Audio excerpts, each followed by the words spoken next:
Hey, Psych2Goers, what was your childhood like? The way you were raised can have a very big impact on who you are now. Your relationship with your parents and the environment you were in can shape your personality, interests, and ideals much more than what most people may realize. Harmful behaviors and phrases used by your parents when you were growing up can impact your mental well-being and affect how you view your other relationships when you're older. It may even strain your relationship with them down the line. So whether you're already a caregiver looking for phrases to avoid or a child seeking information, here are 8 hurtful things parents tell their children. Before we get started, this is a disclaimer that this video isn't meant to diagnose, treat, or cure anyone. It's for informative purposes only. So if you or someone you know may be struggling, we urge you to seek professional help from a therapist or another trusted professional. Number 1, you're so dramatic, grow up. Have you ever been told you're too dramatic? As a child, you may have been upset about something that wasn't objectively a big deal. However, while the problem might not have been that bad rationally speaking, the emotions you felt were still important. When parents dismiss how their child is feeling, it can make them feel as if their emotions aren't valid and that they don't deserve to be expressed. Telling them to grow up can also cause them to perceive adults as unfeeling, which may cause future problems with communication and being vulnerable.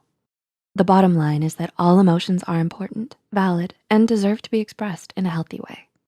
Number 2, why are you like this? Have you ever been asked this? How did you respond? Questions like, why are you like this, or what's wrong with you, tend to be used rhetorically when someone is frustrated. However, they can have many psychological impacts, especially for children. A child could start believing that they're inadequate, broken, or that there is something wrong with them. Children are extremely impressionable. So a parent saying this out of spite can affect them for years. Parents should try to avoid this phrase no matter how frustrated they get. Phrases like, talk to me about what's wrong, or I'm listening, let's talk this out, are much better alternatives that promote healthy communication and understanding. Number 3, you belong to me and no one else. Are your parents protective?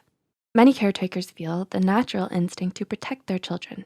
However, being too possessive may end up harming their emotional growth. When parents don't let their children explore the world and experience new things, they can become over-reliant on the guidance that won't always be there. Telling them this can also suggest the idea that love is about control and ownership. In reality, people aren't objects and they deserve to grow and mature at their own pace. Number 4, as long as I'm feeding and clothing you, you'll follow my rules. Have your parents ever guilt-tripped you by using this phrase?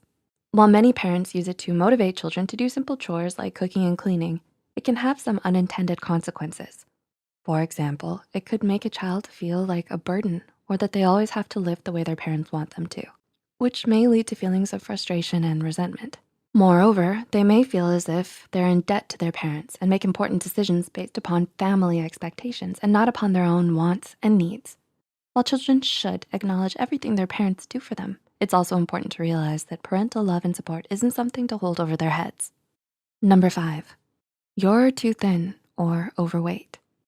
Do your parents make small comments about your weight whenever you eat? While it may not sound like a big deal, it perpetuates body shaming ideas and our society's fixation on fitting and following a certain beauty standard. Always mentioning someone's weight may also promote an unhealthy relationship with food, as they may feel they're eating too much or that eating is a chore.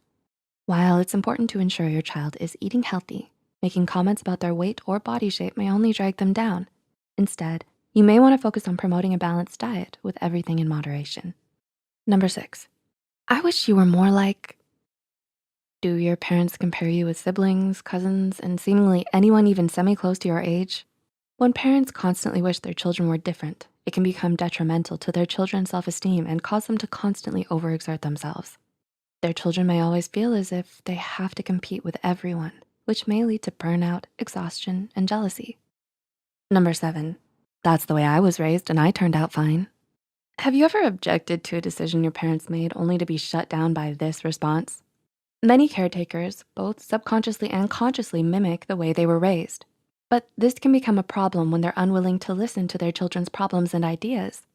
This closed-minded mentality closes communication lines and makes children feel as if their emotions and ideas are not important. Instead, caretakers may wanna try recognizing that parenting isn't a one-size-fits-all kind of thing. It's ever-changing, so what may have worked for them may not apply to everyone. And number 8, you were an accident. While it's true, some parents have unplanned children. Telling a child this can leave them with long-term emotional scars. This is especially the case if they're at a young age. A child could feel unwanted or like a burden, which could affect them throughout their entire lives. Adding "I love you anyway" doesn't really help either. Kids wanna be loved unconditionally. So if you're a parent wanting to tell your child about their conception, you may wanna try to wait until they're older or to phrase it differently. Have you heard any of these phrases before? If so, which ones?